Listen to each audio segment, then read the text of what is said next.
ரத்னவாணி சமுதாய வானொலி. ரத்னவாணி உங்க பிரச்சனைய சொல்லுங்க, தீர்வைய உடனே கேளுங்க, வெளியே வந்து குரல் கொடுங்க. இது மக்களுக்கான சேவை.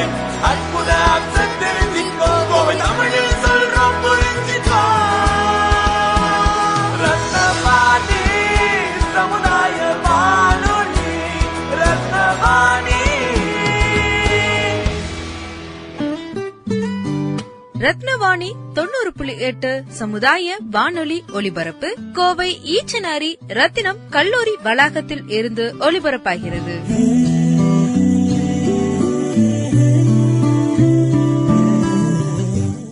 ரத்னவாணி சமுதாய வானொலி 90.8 இணைஞ்சிருக்கீங்க. நான் உங்கள் சிநேகிதன் மகேந்திரன். இது காலநிலை மாற்றம் பற்றிய சிறப்பு நிகழ்ச்சி. சுமார்ட் மற்றும் ரத்னவாணி சமுதாய வானொலி 90.8 இணைந்து நடத்தும் காலநிலை மாற்றம் பற்றிய சிறப்பு நிகழ்ச்சி. நம்ம நிகழ்ச்சியில் ரத்தினம் கலை மற்றும் அறிவியல் கல்லூரியின் நுண்ணுயிரியல் துறை தலைவர் முனைவர் சீனிவாசன் அவர்கள் காலநிலை மாற்றத்தால் ஏற்படக்கூடிய விளைவுகள் பற்றி நம்மிடையே விரிவாக எடுத்துரைக்கிறார். ரத்னவாணி சமுதாய வானொலி நேயர்கள் அனைவருக்கும் எனது இனிய வணக்கங்கள். நான் முனைவர் போ ஸ்ரீனிவாசன், நுண்ணுயிரியல் துறை தலைவர், ரத்னம் கலை மற்றும் அறிவியல் கல்லூரி.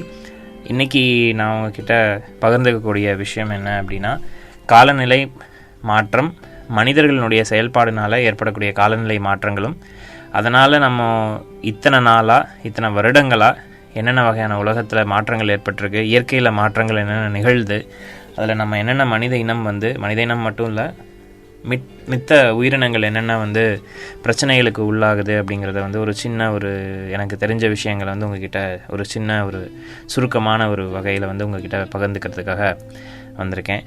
முதலாவதாக காரணங்கள் என்னென்ன அப்படின்றத பார்க்கலாம். காலநிலை மாற்றங்கள் என்பது ஒரு நாள் செயல்பாடு இல்லைங்க. அதுக்கு பல காரணங்கள் இருக்குது. கிட்டத்தட்ட ஒரு பல நூற்றாண்டுகளாகவே பார்த்திங்கன்னா மனித செயல்கள், அதாவது கற்காலத்திலேருந்து மனிதர்கள் வளர்ச்சி அடைஞ்சாங்க அப்படிங்கிறது நம்ம எல்லாத்துக்குமே தெரியும். இப்போ நம்ம இருக்கக்கூடிய இந்த மாடர்ன் இரா அப்படின்னு சொல்லக்கூடிய காலகட்டமானது டெக்னாலஜிக்கல் இரா. இதில் எல்லாமே நம்ம நிறையா பல வகையான டெக்னிக்ஸை யூஸ் பண்ணுறோம், அப்ளிகேஷன்ஸ் யூஸ் பண்ணுறோம், சாஃப்ட்வேர் யூஸ் பண்ணுறோம், மின்கணினிகள் அதெல்லாம் பயன்படுத்துகிறோம்.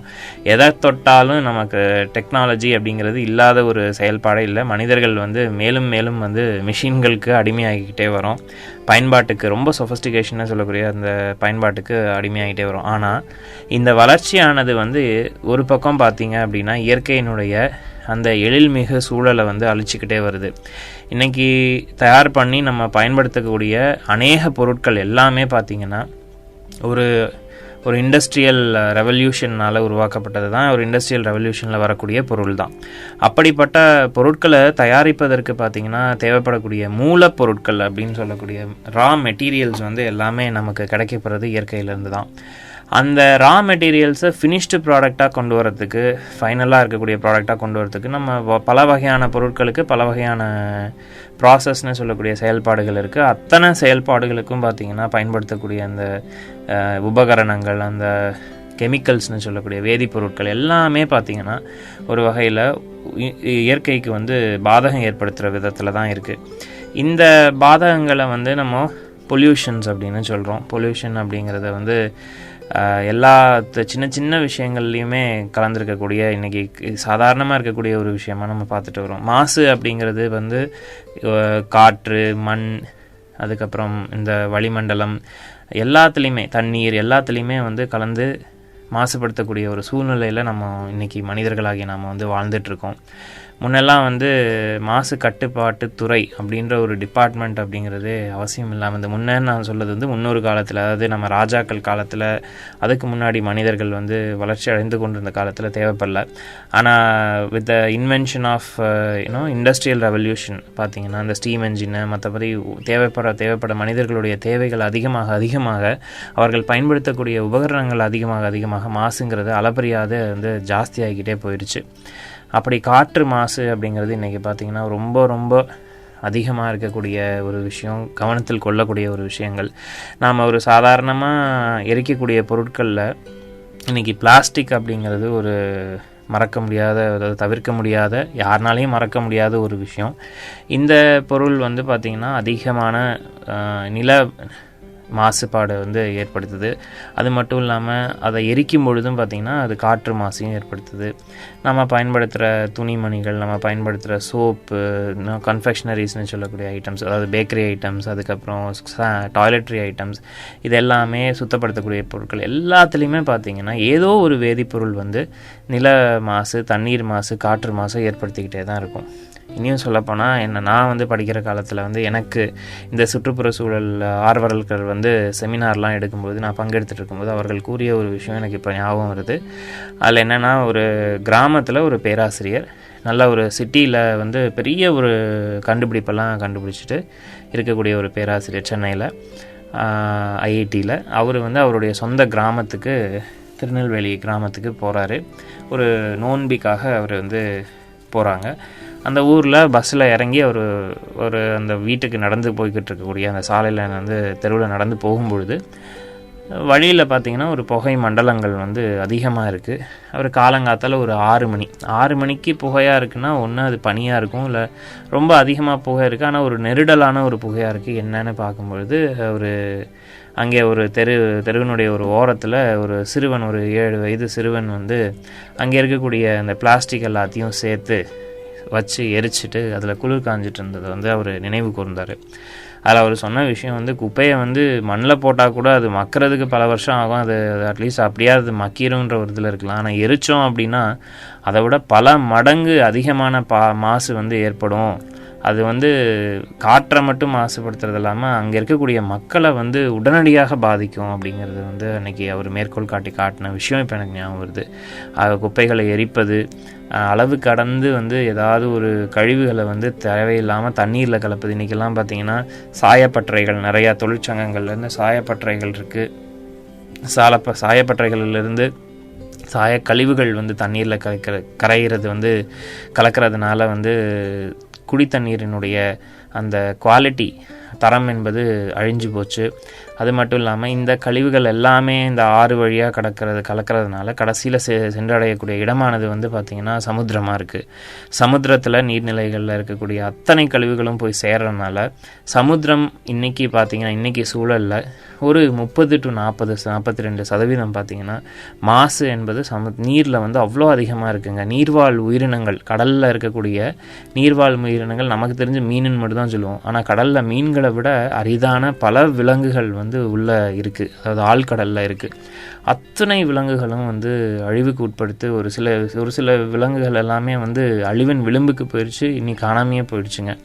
இனியும் சொல்லப்போனால் ஃபைட்டோ பிளாங்டன்ஸ் அப்படிங்கிறது நம்ம பாரதிதாசன் யூனிவர்சிட்டியில் நிறையா வகையான ஆய்வகங்கள், அதாவது பல்கலைக்கழகங்களில் ஆராய்ச்சி செஞ்சுட்டு வராங்க. சைனோபாக்டீரியல் ஸ்டடீஸுங்கிறது செஞ்சுட்டு வராங்க. அதில் பார்த்திங்கன்னா கடல்களில் இந்த ஃபைட்டோ பிளாங்டன்ஸ்னு சொல்லக்கூடிய, அப்புறம் ஆல்கேன்னு சொல்லக்கூடிய இந்த நுண்பாசிகள் பார்த்திங்கன்னா உலகத்தினுடைய இருக்கிற சமுத்திரங்களில் வாழக்கூடிய இந்த உயிரினங்கள் பார்த்திங்கன்னா உலகத்தில் இருக்கக்கூடிய மரங்கள், தாவரங்கள் கொடுக்கக்கூடிய ஆக்சிஜனை விட பல மடங்கு அதிகமாக, 70 மடங்கு அதிகமாக ஆக்சிஜனை வந்து உருவாக்கி சுழற்சியில் விடுது. ஆனால் இந்த கடலில் ஏற்படுத்தக்கூடிய மாசு, தண்ணீர் மாசுனால் இந்த உயிரினங்களுடைய அழிவானது ஊர்ஜிதப்படுத்தப்படுது. அதனால் வந்து அது அழிஞ்சு போயிடுது. அதுக்கப்புறம் பார்த்திங்கன்னா மீன்கள் எல்லாமே சின்ன மீன்கள், அதுக்கப்புறம் அதை விட பெரிய மீன்கள், இப்படி படிப்படியாக ஒவ்வொரு வகையான மீன்கள் அழிகிறதுனால பார்த்திங்கன்னா நம்ம சின்ன வயசில் பள்ளிக்கூடத்துலலாம் எல்லாருமே படிச்சிருப்போம், அட்லீஸ்ட் கேள்வியாவது பட்டிருப்போம், உணவு சங்கிலி அப்படின்னு சொல்லிட்டு. அப்புறம் உணவு வலை அப்படின்னு கேள்விப்பட்டிருப்போம், food chain and food web அப்படின்னு கேள்விப்பட்டிருப்போம். இது எல்லாமே பாதிக்கப்படுது.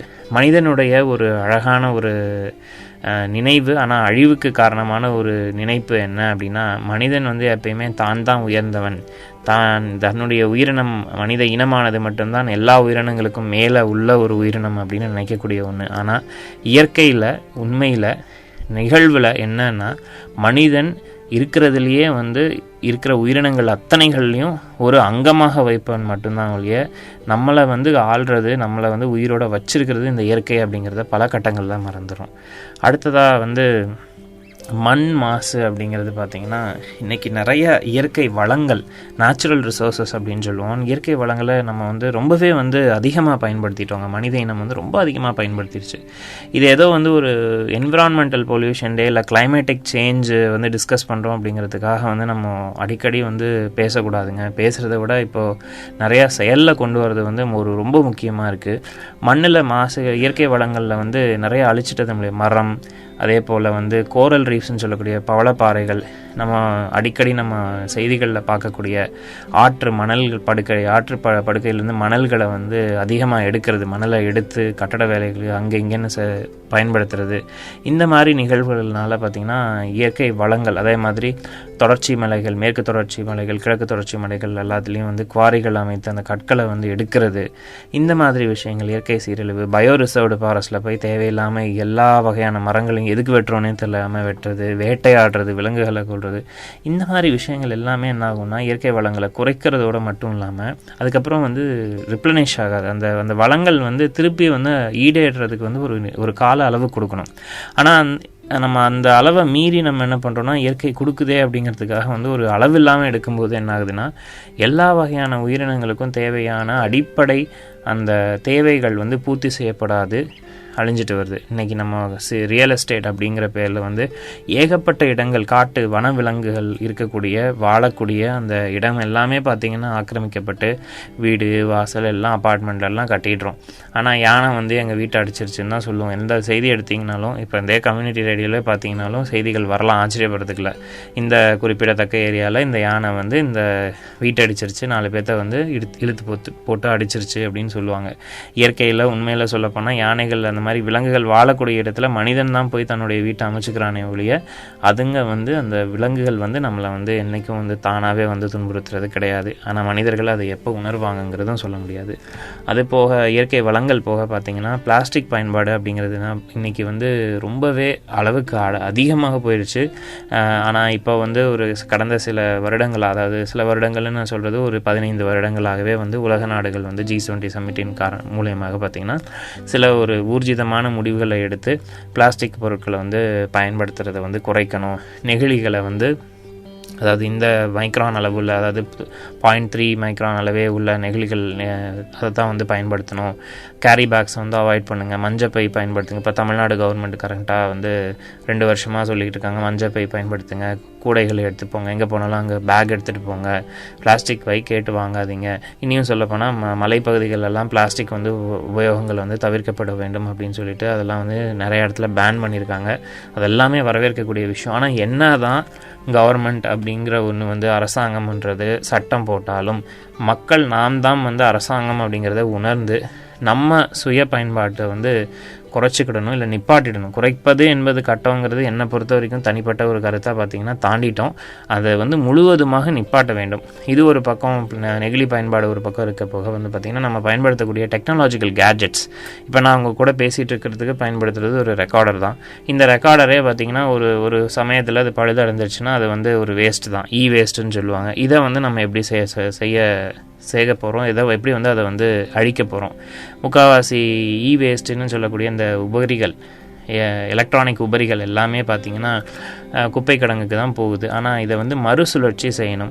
இந்த மறுசுழற்சி செயல் அப்படிங்கிறது அதுக்கு ஒரு சர்டன் பீரியட் ஆஃப் டைம் எடுக்கும். ஆனால் அந்த டைமை விட அதிகமாக வந்து குப்பைகள் வந்து சேர்றது தான் வந்து ரொம்ப ரொம்ப ரொம்ப வருத்தப்படத்தக்க விஷயம்.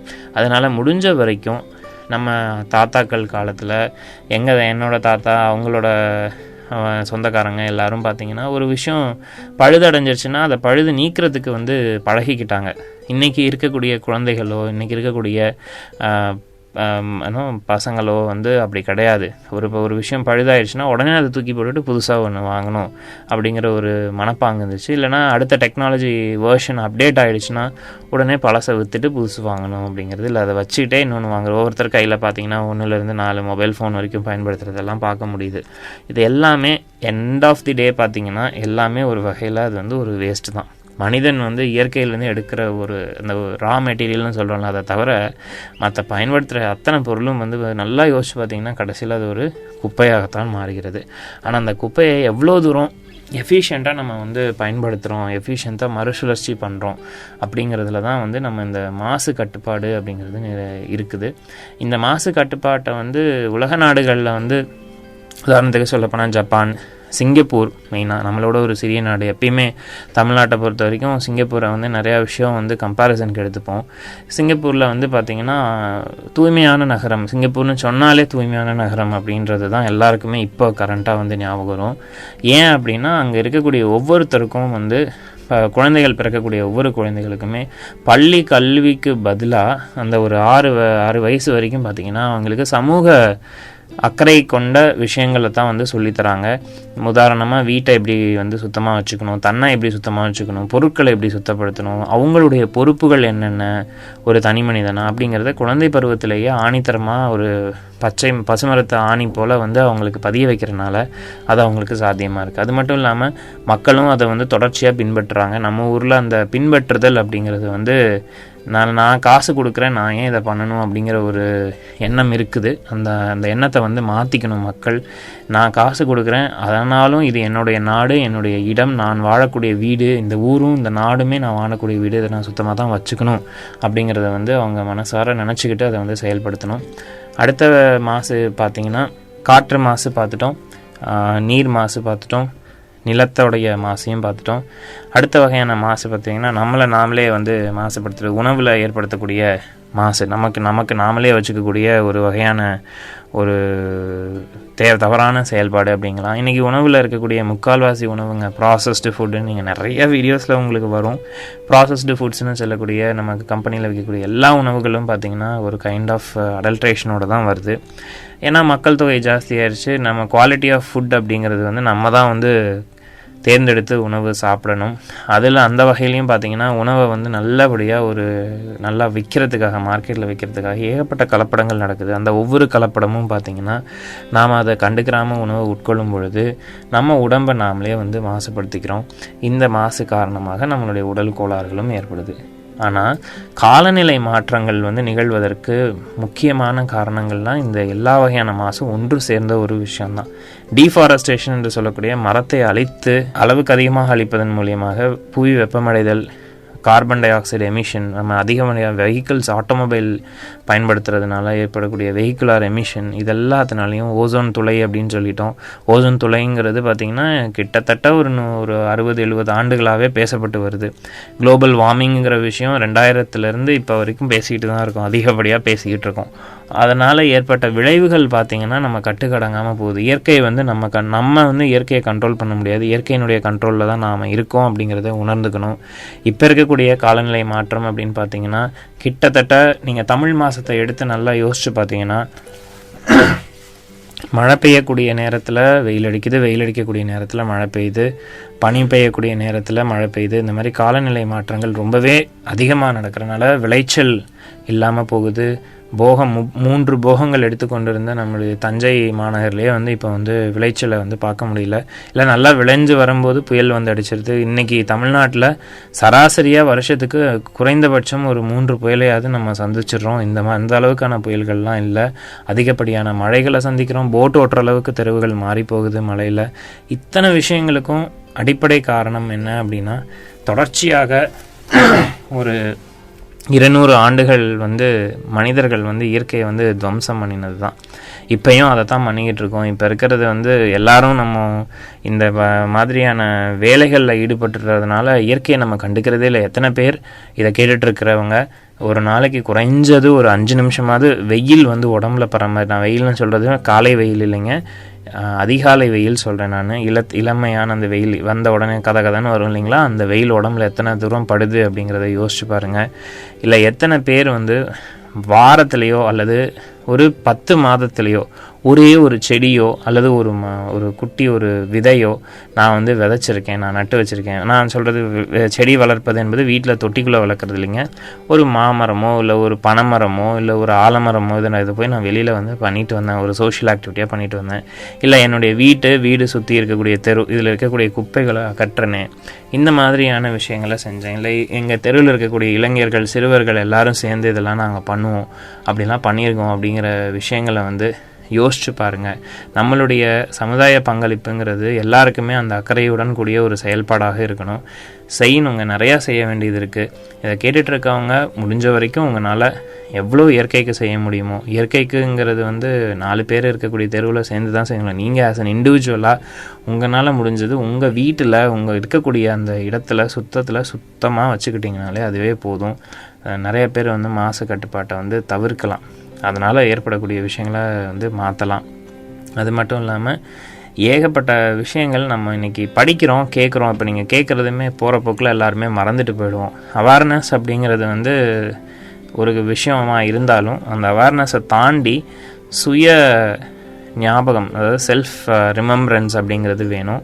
அது எப்போ வரும் அப்படின்னா செல்ஃப் ரெஸ்பான்சிபிலிட்டி எடுத்தால் தான் அந்த விஷயங்கள் எல்லாமே ஈடேறும். இதனால் சொல்லிட்டாரே அதனால் இதெல்லாம் செஞ்சுட்டா உடனே மாறிடுமா அப்படின்னு நீங்கள் உங்களில் யாராவது ஒருத்தர் கேட்குறது எனக்கு புரியுது. கேட்குறதுக்கான வாய்ப்புகளும் அதிகமாக இருக்குது.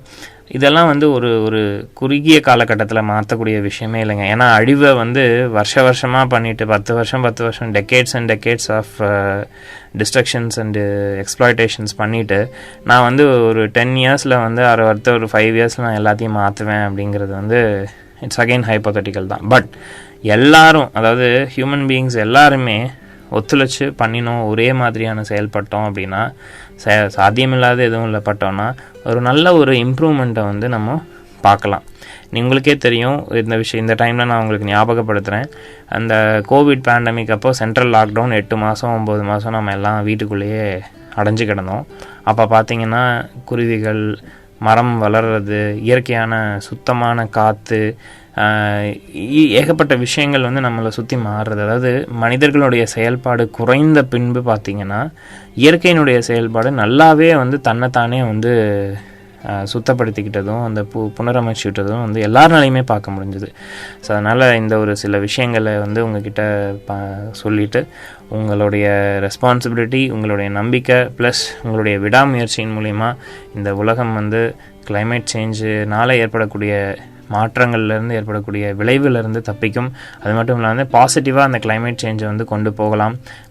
பழையபடியே நம்ம காலநிலை மாற்றங்களை கொண்டு போகலாம் அப்படிங்கிற அந்த ஒரு விஷயத்தையும் உங்கள் முன்னாடி வச்சுட்டு நீங்கள் எல்லாரும் இதற்கு ஒத்துழைப்பீங்க அப்படிங்கிற நம்பிக்கையோட இந்த பதிவை கேட்டுட்ருப்பீங்கன்ற ஒரு நம்பிக்கையோட நன்றியும் வணக்கங்களுடன் விடைபெறுகிறேன். நன்றி, வணக்கம். நேர்கள் இதுவரை கேட்டு பயன்பெற்றது சுமார்ட் மற்றும் ரத்னவாணி சமுதாய வானொலி 90.8 இணைந்து நடத்திய காலநிலை மாற்றம் குறித்த சிறப்பு நிகழ்ச்சி.